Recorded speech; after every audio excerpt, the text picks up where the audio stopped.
Welcome to today's Bible study. We step into Esther 7, a chapter with dramatic tension, justice, and ultimate deliverance. This is the moment where God's unseen hand orchestrated a divine reversal, reminding us that no plan against his people will ever prevail.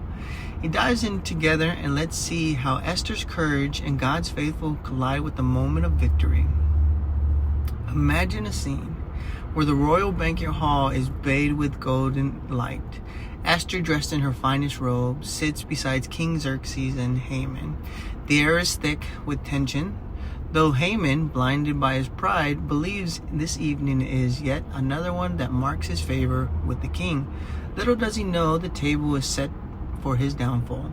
A meal progresses. The king, indulged by Esther's silence, finally asks, "What is your petition, Queen Esther?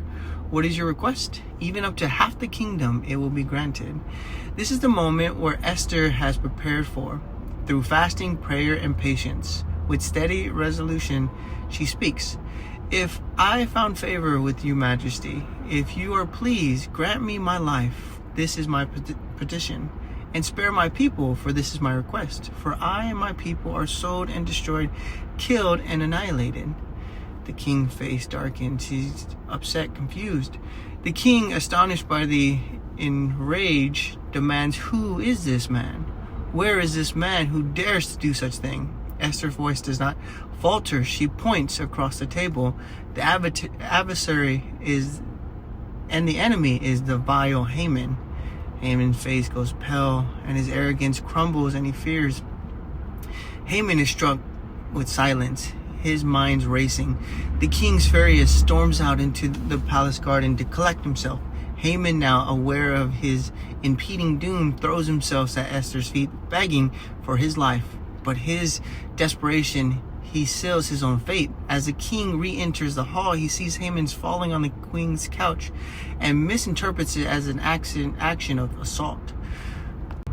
Will he even molest the queen while she is with me in the house? Xerxes thunders. At this, Haman's fate is sealed.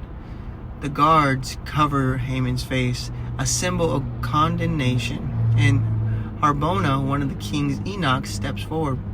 Harbona reminds King that the gallows Haman had built to hang Mordecai, the very man who saved the king's life. In this twist of divine justice, Xerxes commands, impel him on him.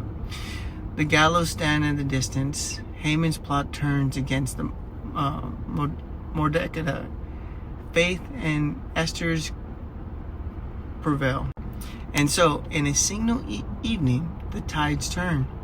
Haman, who sought to destroy God's people, meets the very end of his plan for another. Justice is served, and the stage is set, full deliverance for the Jewish people. So in Esther 7 is a breathtaking moment of justice and deliverance. It reminds us that there is no weapon formed against God's people will prosper. Haman's downfall shows us that pride, arrogance, and evil schemes cannot stand in the presence of God's plan. Esther's courage in this moment is remarkable. She speaks up for her people, not knowing how the king will react, but trusting that God has placed her in a position for this very purpose. It is a powerful reminder that when we step out in faith, God works through our obedience to accomplish his will. Are there moments in your life where you feel called to speak up, to act in faith, even when outcome is uncertain? Esther reminds us that the courage is not about the obedience of fear, it's about trusting God enough to move forward despite it. Today, let's take a moment to reflect. Where is God calling you to act courageously? Who might you need to stand up and gap for? Just as Esther did for her people. Share this message with someone who needs encouragement to trust in God's justice and faithfulness. Let's be bold in trusting him. Thank you for joining Bible study Esther 7, reminding that God is always at work. Even when we can't see it, his justice will prevail. Like Esther, you are a part of his plan. Bold, be faithful, and trust in his unfailing love. See you next time.